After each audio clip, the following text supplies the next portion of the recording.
এক বছর আপনারা দৃশ্যমান কোনো সংস্কার তেমন দেখাতে পারেননি।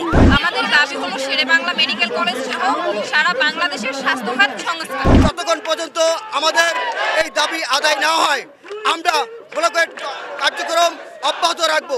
হাসিনা গেছে যেই পথে আপনাদেরকে যেতে হবে সেই পথে।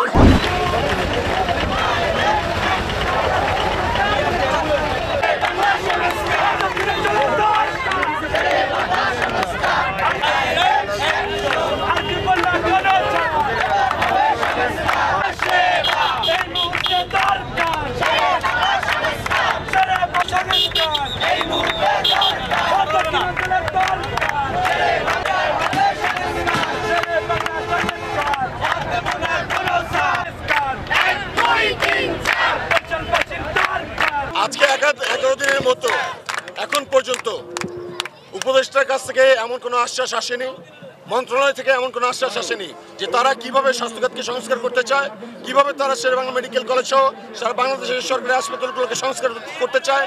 এরকম কোনো আশ্বাস আমরা এখন পর্যন্ত শুনিনি বা শুনতে পাইনি। এবং আপনাদেরকে এটাও বলতে চাই যে 1 বছর কিন্তু আমরা ভরসা করেছি, 1 বছর ইন্টারিম গভর্নমেন্টকে জনতার গভর্নমেন্ট হিসেবে মানুষ ট্রিট করেছে, সম্মান দিয়েছে। আমরা তাদেরকে এটাই বলবো, 1 বছর আপনারা দৃশ্যমান কোনো সংস্কার তেমন দেখাতে পারেননি, আমাদের ফান্ডামেন্টাল রাইটস আপনি এস্টাবলিশ করতে পারেন নাই।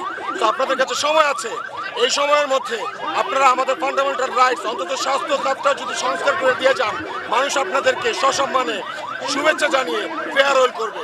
এবং আপনারা যদি না করেন তাহলে মনে রাখতে হবে, আপনারা যদি স্বৈরাচারের মতো আচরণ করেন, হাসিনা গেছে যেই পথে আপনাদেরকে যেতে হবে সেই পথে। বরিশালবাসী শেরেবাংলা মেডিকেল সংস্কারের দাবিতে আজকে 10ম দিনের মতো আন্দোলন করতেছে, নতুলাবাদ ব্লকেট করতেছে। তো মানে 10 দিন আন্দোলন করতেছে, কিন্তু এখানে যারা কর্তৃপক্ষ রয়েছে, কর্তৃপক্ষ ঘুমন্ত অবস্থায় রয়েছে। কর্তৃপক্ষ ঘুমন্ত অবস্থায় থাকারই কথা। তারা যদি অসুস্থ হয়, তাদের যদি একটা সমস্যা হয়, তারা এই দেশের টাকায়, জনগণের টাকায় বিদেশ গিয়ে চিকিৎসা করতে পারে। কিন্তু এই দেশের সাধারণ মানুষ, আপনি আমরা যারা রয়েছি, তাদেরকে এই সরকারি মেডিকেল নির্ভর হতে হয়। কিন্তু এই যারা আমলাতন্ত্রে যারা রয়েছে, তারা নির্ঘুম নিশ্চুপ অবস্থায় রয়েছে। তাদেরকে হুঁশিয়ারি কণ্ঠে বলতে চাই, যদি তারা আমাদের এই যে সংস্কারের যে দাবিগুলো রয়েছে, দাবিগুলো যদি সমাধান না করে, না মেনে নেয়, তবে আমরা সমগ্র বরিশাল অচল করে দেব। আমাদের দাবি হলো শেরেবাংলা মেডিকেল কলেজ সহ সারা বাংলাদেশের স্বাস্থ্য খাত সংস্কার।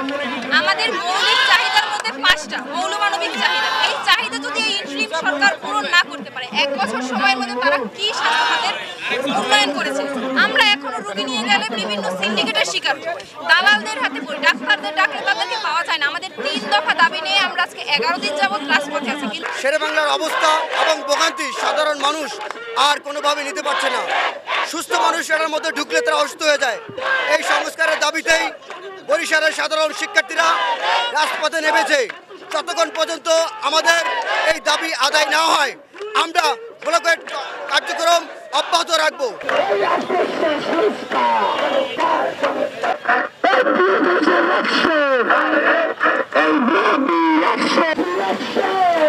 Hey,